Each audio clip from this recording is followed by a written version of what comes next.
Acompaña para hablar de este tema, de todo, de la coyuntura y como no también de las protestas, ¿no? Importante conocer la opinión de los parlamentarios porque hoy están en el ojo de la tormenta, ¿no?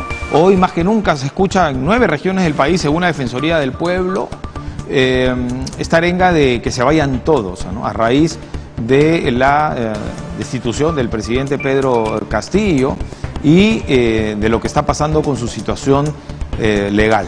Nos acompaña el congresista Luis Ángel Aragón, parlamentario de la región Cusco, ¿no? Por Acción Popular. ¿Cómo le va? Bienvenido.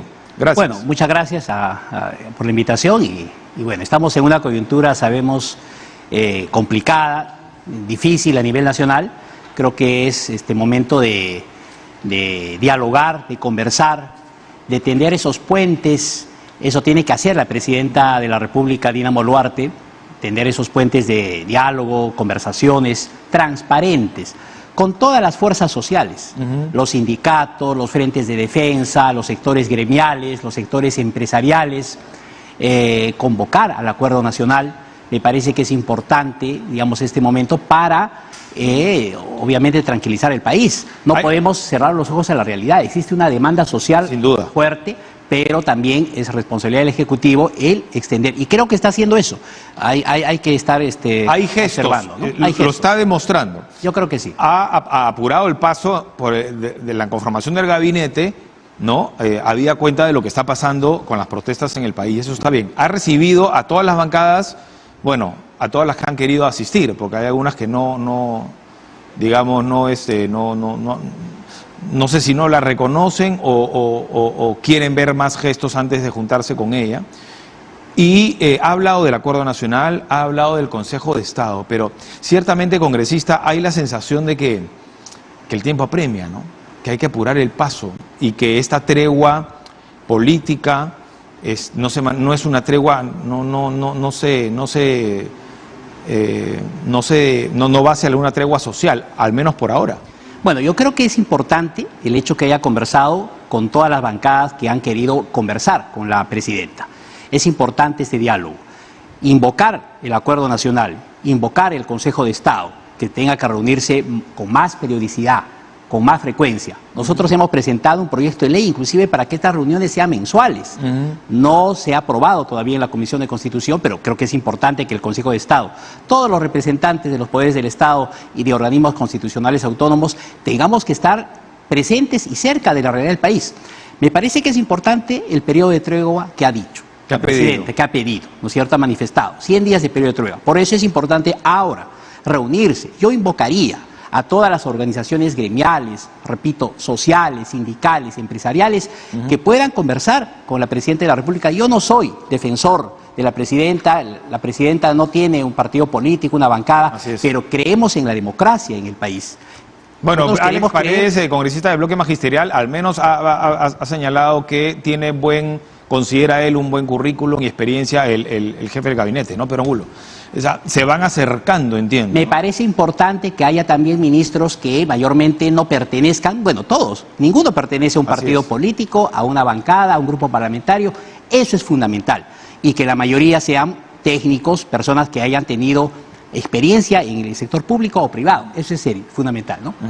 Ahora bien, en paralelo tienen que realizarse las investigaciones y las sanciones correspondientes. Usted, a raíz del intento de golpe de Pedro Castillo, usted señaló a través de su cuenta de Twitter que por golpista debía irse inmediatamente a la cárcel. Bueno, pero no solamente él, sino sus ministros de Estado. Se ha quebrantado el orden constitucional. Tenemos que entender ello. Mira, estamos teniendo 6 presidentes en los últimos 5 años. Eso no es nada bueno para el país. Del 2016 al 18, el señor Kuczynski. Del 18 al 20, el señor Vizcarra. Luego, el señor Merino, el señor Sagasti, el señor Castillo, la señora Dina Boluarte. ¿Eso es bueno para el país? No, es terrible. Pero, por supuesto, si queremos vivir en democracia, tenemos que vivir dentro de un Estado constitucional de derecho. Tenemos que respetar la Constitución política del país, las leyes vigentes, el Código Penal. Entonces, por eso que este es un delito, lo que ha hecho Castillo y digamos, un grupo de ministros, es un delito que está sancionado en el artículo 349, si no me equivoco, del Código Penal. Delitos contra el orden constitucional. ¿Y qué piensa usted vulneración de los poderes públicos del Estado? Entonces, eso no ha sido nada bueno. Colegas como Guido Bellido o Guillermo Bermejo que piden su liberación. Bueno, yo creo que no, en estos momentos no podemos liberar. Y otro sector que pide el asilo político, ¿no? Con el presidente de México,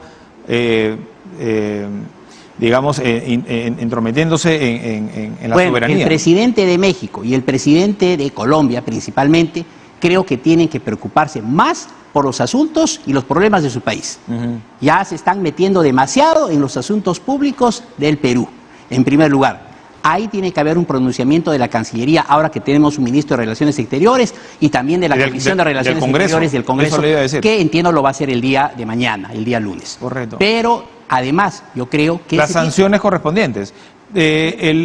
Los ministros hoy están siendo investigados, Betsy Chávez y Aníbal Torres. Aníbal Torres ha anunciado, ¿no?, a través de sus redes sociales, que pasa la clandestinidad. Pero Betsy Chávez, por ejemplo, es congresista. Usted es miembro de Ética. ¿Cuándo menos irá este tema de ética? Bueno, yo creo que tiene que verse en la Comisión de Ética y también, sobre todo, en la Subcomisión de Acusaciones Constitucionales. Claro. Porque hay una infracción constitucional. Y de ahí la inhabilitación tendría que salir. Bueno, tiene que debatirse, tiene que cumplirse el derecho de defensa, el debido proceso, la audiencia, pero tiene que haber, pues, una sanción. O sea, aquí se ha quebrantado el orden constitucional y eso se tiene que entender. Y obviamente que a veces la población no lo entiende de esa manera. Tenemos que también hacer pedagogía con muchos sectores, educación con muchos sectores de la población. No es que uno quiera que yo he votado a favor, como miembro de la Comisión de Constitución, a favor del adelanto de elecciones. Pero el adelanto de elecciones tiene que ser planificado, organizado. El adelanto de elecciones no puede ser mañana se convoca y pasado mañana hay elecciones. No engañemos a la población. Bueno, vamos a tener a los mismos candidatos. No es así. Y a pocos partidos, ¿no? No, además tiene que haber reformas. Sin democracia interna. Tiene que haber democracia interna. Tiene que haber un proceso electoral mínimo. Correcto. Interno. Tiene que haber reformas electorales. Tiene que haber reformas políticas mínimas y necesarias.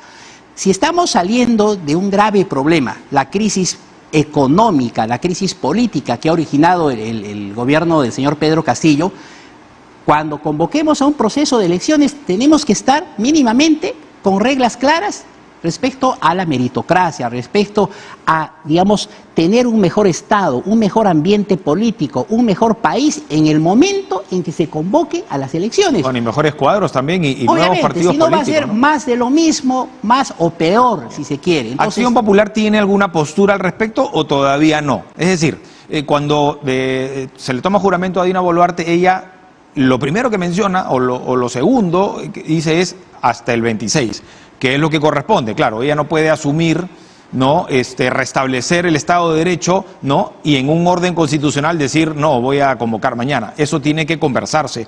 Ya dijo que tiene que ver cómo transcurren las próximas semanas, ¿verdad? Pero la postura de Acción Popular es, ¿esperamos al 2026 o la postura de Acción Popular es, como dice usted, de pronto que hayan elecciones en abril del 2024, por decirle algo, ¿no? Vamos con tiempo a plantear y a aprobar las reformas que se requieran?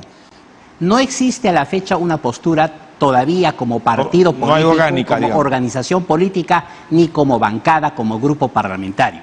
Yo estoy hablando a título individual.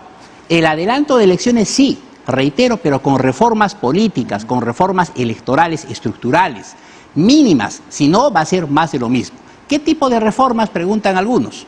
Por ejemplo, yo creo que es importante el tema de implementar las elecciones, no solo internas, propiamente, que establece la ley de partidos, sino las elecciones primarias, abiertas, simultáneas, obligatorias.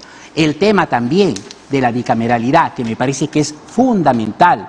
El debatir la renovación por tercios del Congreso de la República, o también aquellas reformas que tienen que ver básicamente con la cuestión de confianza, eliminar la cuestión de confianza obligatoria, en fin, temas que son... Voto preferencial, bueno, ahí de todo. Los invitados. El tema de los invitados, correcto, del voto preferencial. Hay muchas reformas, por lo menos alguna de estas, ¿no es cierto?, implementar para un proceso electoral. Si queremos tener mejores cuadros, hagamos las cosas bien. No engañemos a la población diciendo, bueno, hay un tema de adelanto de elecciones, mañana, lunes, se convoca el adelanto, de acá a una semana se convocan las elecciones, no se puede, porque va a ser vamos a estar más de lo mismo, peor que Venezuela, te aseguro, Nicolás, y eso no conviene al país. Ahora, ¿no considera que el Congreso está muy callado? O sea, el miércoles actuó rápido, pero de ahí se desaparecieron hasta hoy, ¿no? Que la cita es a las 5 de la tarde. Bueno, yo creo que tiene que haber una posición más clara, más protagonista del Congreso de la República, no en confrontación con la población. Si la Presidenta de la República ha solicitado 100 días de tregua, entonces las organizaciones gremiales, sindicales, aceptemos eso, hacemos la invocación, digamos, como Congreso de la República. Dialoguemos, conversemos, veamos los resultados que existen. ¿Qué resultados hay? No nos dejemos llevar por algunos agitadores, digamos, que tienen intereses propios, que tienen intereses particulares. ¿Quiénes serían esos agitadores? Bueno, yo creo que acá hay algunos agitadores, algunos, no todos, que están vinculados de repente al etnocacerismo, ¿no? Que están personas o inclusive a grupos radicales de izquierda, ¿no? Entonces, ¿están operando desde el Congreso o no? O sea, ¿hay congresistas inmersos? Se hablaba del congresista Bermejo porque llegó a Ica, por ejemplo. No tengo, digamos, la certeza clara, pero podría estar. Se habla del señor Cerrón también. Bueno, que el señor Cerrón o el señor Bermejo aclaren la situación. Obviamente lo mejor es aclarar. Pero el señor Humala ha estado también en un palco, digamos, si no me equivoco, en la región Apurímac, ¿no? Y también fue abuchado. Bueno, entiendo que sí, pero por eso yo digo que existe el diálogo, que existe este periodo de tregua. No es que uno quiera aferrarse necesariamente al poder político, pero tampoco esto es mañana y pasado y ya está todo arreglado. Pero ¿quién ha originado este problema? Todo este problema... Eso quería preguntarle. Claro. Usted habla de agitadores, pero entiendo también que es válida, la protesta es válida. Y el mensaje hay que tomarlo con pinzas y decir, bueno, ¿qué es lo que quiere la población? Y en su mayoría, además, ¿no? ¿Quién ha propiciado todo esto? Mira, las reuniones en Palacio de Gobierno que organizaba el expresidente Castillo, donde se recibía a todas, se les daba, digamos, muchas esperanzas a grupos bueno, habían ronderos, habían gremios, había de todo, ¿verdad? Ante todo quiero... Y se hablaba mucho, hablaba mucho de la nueva Constitución y de cierre del Congreso en esas citas, ¿no? Yo quiero precisar lo siguiente. Hay sectores de la población que sí están saliendo, reconocemos y vemos naturalmente, espontáneamente, y tienen todo el derecho de hacerlo. Vivimos en democracia todavía, y si estas marchas son marchas pacíficas, sin transgredir el orden público, sin atentar a la propiedad pública o la propiedad privada, muy bien, en buena hora, excelente. Pero preciso que aquellos que solo buscan sus intereses o fines políticos y o agitadores que no faltan, esos señores sí no deben aprovecharse de estas circunstancias y tienen que ser vetados por la misma sociedad. Esa precisión quiero hacer. ¿Quiénes han la pregunta que le hacía es, para usted, ¿quién propició esto? ¿Quién ha propiciado esto? Bueno, para mí... ¿Cuándo se ha generado? Para mí ha sido la ineficiencia, la incapacidad y la corrupción del presidente saliente. Y eso tiene que ver la población. Los gabinetes descentralizados que ha habido en regiones, los gabinetes técnicos, los consejos de ministros descentralizados, ¿qué resultados han tenido? Y, a ver, hermanos, a nivel nacional, ¿qué resultados han existido? ¿Hubieron resultados en materia agraria, en materia de salud, en materia de políticas públicas sobre educación, turismo? Han sido un saludo a la bandera, solamente con fines netamente políticos. Y yo lo digo porque yo he estado presente, por lo menos en mi región, en un gabinete descentralizado que se desarrolló en el mes de abril, en el Coliseo Cerrado, el presidente... ¿Y cómo lo tomaban las autoridades cusqueñas? Bueno, las autoridades cusqueñas... Con esperanza, me imagino, se entusiasmaban por la visita del Ejecutivo, claro, pero quedaba en nada. Quedaba absolutamente en nada. Entonces, ¿quién ha originado que suban los precios, los alimentos, la canasta básica familiar? Ha sido el gobierno del señor Castillo. Entonces, obviamente, no cerremos los ojos ante la realidad. Yo tengo que decir las cosas claras. El Congreso ha cometido errores. Eso es lo que le iba a decir, el Congreso no ha estado a la altura. No. ¿Usted mismo votó en contra del informe de traición a la patria? Bueno, el Congreso ha cometido muchos errores. O sea, hay que también hacer un mea culpa. Pero también hemos aprobado leyes importantes en favor de la agricultura, de la salud, de la educación. Yo personalmente he presentado más de 60 proyectos de ley a la fecha, como parlamentario por el Cusco, y se han aprobado aproximadamente 14, 15 que ya son leyes.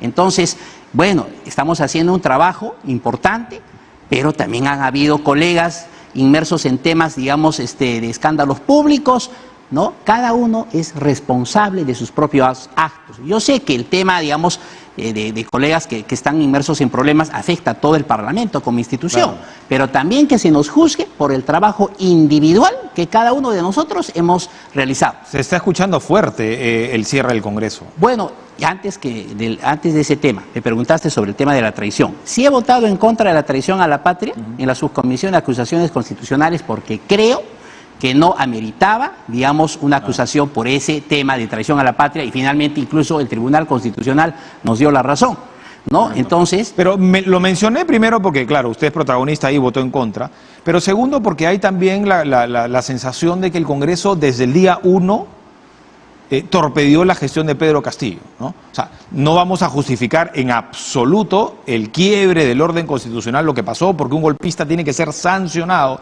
y no debería irse con asilo político. Es más, debería enfrentar un juicio e irse preso, porque si no sería un pésimo precedente para nuestro país. Pero lo cierto es que a Pedro Castillo no se le ha dejado gobernar desde el día 1.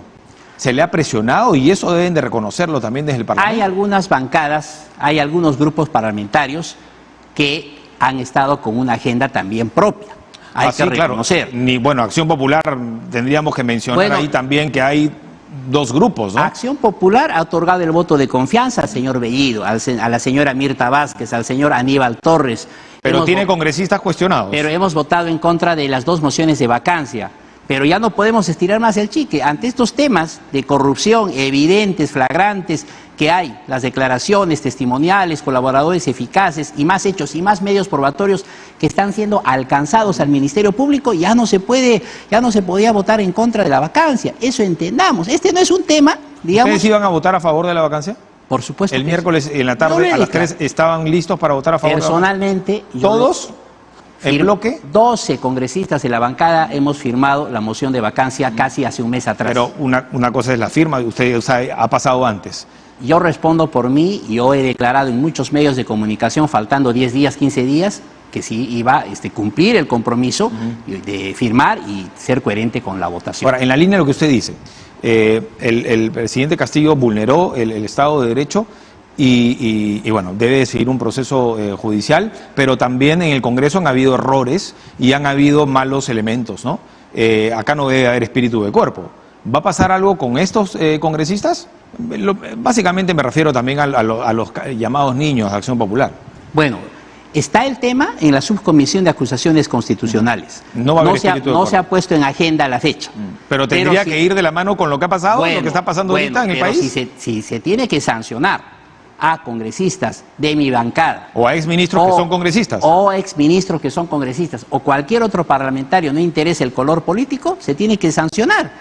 O sea, no se puede blindar absolutamente a nadie, ¿no? Y además, la subcomisión de acusaciones constitucionales es la que tiene que, digamos, seguramente en el momento oportuno, poner en orden del día, en agenda, esos temas.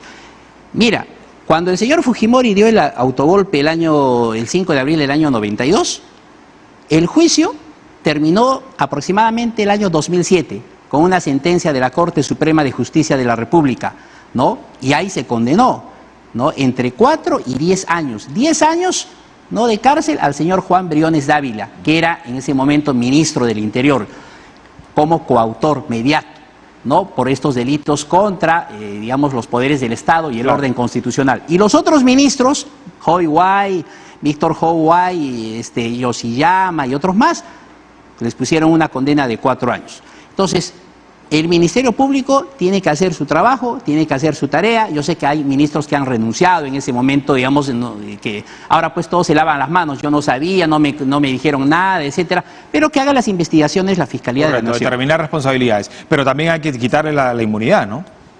Bueno, también. Acá hay que sentarnos por el bien del país. Este no es un tema de derecha o de izquierda. Ese debate, no, ellos son de la derecha, ellos son de la izquierda, es un debate retrógrado, es un debate desactualizado.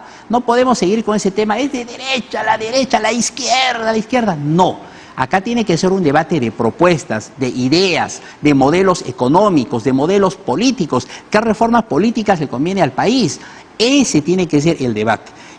Así tiene que ser. Bueno, y para ir finalizando, hablando de derechas, el señor Cerrón habla de un secuestro de la presidenta Boluarte por parte de la derecha, que en este momento no se estaba manifestando. Ya después de la conformación del gabinete ha dicho, todavía están agazapados, pero la derecha va por el poder. Básicamente es lo que ha señalado. ¿Qué podemos esperar de las declaraciones de Vladimir Cerrón? ¿Pero usted está de acuerdo con este nuevo gabinete? No, bueno, a grosso modo, digamos. yo a grosso modo sí. Considero que hay técnicos importantes, no los conozco a todos, pero me parece, por ejemplo, Alberto Otárola una figura importante dentro del Ministerio de Defensa, ¿no? Fundamental, ¿no? También el señor que está en el Contreras, el señor Contreras como ministro de Economía, que ha sido viceministro de Hacienda, el presidente del Consejo de Ministros, en fin. Vamos a ver cómo trabaja. Van a escucharlo también, obviamente hay que escucharlo y lo mejor pues para el país. Hay que atender siempre, Nicolás, las demandas sociales. También no podemos tapar el sol con un dedo, que hay sectores sociales, sectores rurales en la sierra y en la selva totalmente abandonados. No ha llegado el Estado ahí y muchas veces por temas de incompetencia de los jefes de Estado, de los ministros, de los congresistas, corrupción ha existido. Eso también hay que tener en cuenta. Digamos, no es un tema, digamos, las marchas sociales, como dije al inicio, cuando son espontáneas y son naturales, hay que escucharlas, pero los agitadores no pueden aprovecharse de las necesidades de la población. ¿Qué sensación le merece, ya con esto a cabo, que no se haya designado a ministro o ministra de Transporte? Usted es presidente de la Comisión de Transportes, ha sido en la anterior legislatura miembro, y hoy no tenemos ministro ni de Trabajo ni de Transportes y Comunicaciones. En el caso de Transportes y Comunicaciones entiendo que es una cartera difícil y es más, una de las cosas que se ha destacado de la presidenta Boluarte es que haya abierto, digamos, Palacio a la Fiscalía para que investigue todo lo que tiene que investigar. Entiendo yo también que el Ministerio Público y la Policía han llegado a distintas sedes ministeriales, ¿no? Me parece es fundamental que se abran las puertas a la Fiscalía de la Nación, que tiene que hacer su trabajo. También es digno de destacar el número de mujeres. Hay 8 mujeres ministras y entiendo que la mayoría tienen experiencia en el manejo de la cosa pública y eso también es fundamental. Tiene que haber ahí un tema de equidad de género. Paridad. Y puntualmente sobre Transportes y Comunicaciones, bueno, sin duda hay una crisis ahí. Bueno, hay una crisis en el sector porque ha sido uno de los ministerios más golpeados por el tema de corrupción el año pasado fundamentalmente. Creo que el señor Richard Tineo estaba haciendo las cosas bien, por lo menos estábamos dialogando, conversando la comisión con el ministerio, digamos, las últimas semanas, pero ahora tiene que pues ponerse a un ministro importante que conozca el sector. El anterior presidente puso al señor Virgilio Acuña de viceministro de Transportes. ¿Qué conoce de transportes el señor Virgilio Acuña? Si no, yo creo que no conoce. Pero el señor Tineo lo permitió. Bueno, pero es amigo de Antauro. ¿Solo por eso ser viceministro? No, señor, eso no puede ser así. Tiene que haber viceministro de Transportes y de Comunicaciones que conozcan el sector y sobre todo el ministro. Y además creo que habría que transformar el organigrama del ministerio, esto de aquí para adelante. Seguimos con esa clasificación anticuada, viceministro de Transportes y Comunicaciones, pero ahora tendríamos que tener un viceministerio de transformación digital también. Bueno, es una tarea del Ejecutivo, pero ya no podemos estar de esa manera. Y hay mucho por hacer. Hay mucho por hacer. La reflexión final, ¿qué rescata del gobierno del presidente Castillo? ¿Qué rescato del gobierno del presidente Castillo? La verdad, poco o nada. Más bien, hay temas de corrupción que mucha gente yo sé que no cree. Yo sé que mucha gente que nos dice son inventos de los medios de comunicación, de los poderes fácticos, de la Fiscalía, del Poder Judicial, de la derecha, entre comillas, pero se acordarán de esta conversación, hermanos, de aquí unos 2 años, 3 años. Se acordarán porque ahí estarán los medios probatorios realmente y lamentable pues para el país, ¿no? Y esto llevó a él a tomar... Eso no va a ser, digamos, los medios probatorios tienen su procedimiento, su actuación, su investigación dentro de la Fiscalía del Poder Judicial, pero volveremos a conversar, no sé si siendo o no siendo parlamentarios, no interesa, pero de aquí a unos años, Nicolás, acá están los famosos medios probatorios, digamos que... Y esa presión lo llevó a tomar la decisión de cerrar el Congreso, de disolver el Congreso. Así es. Bueno, mi reflexión final es a la población: diálogo, conversación, transparencia, honestidad. Demos la oportunidad también al Ejecutivo de trabajar estos 100 días. Yo no soy progobiernista, ni soy del partido de la nueva presidenta, ni mucho menos, pero quiero confiar, digamos, que pueda hacer un trabajo honesto, técnico con este gabinete, al cual se le pueda otorgar el voto de confianza y ver los resultados en estos 100 días o más, digamos, en función al bienestar del país. Y no descuidar las demandas sociales del Cusco, de la serranía, de la selva, de la costa, porque hay demandas sociales. Muchas gracias al congresista Luis Ángel Aragón, de Acción Popular, congresista por Cusco, y precisamente hablaba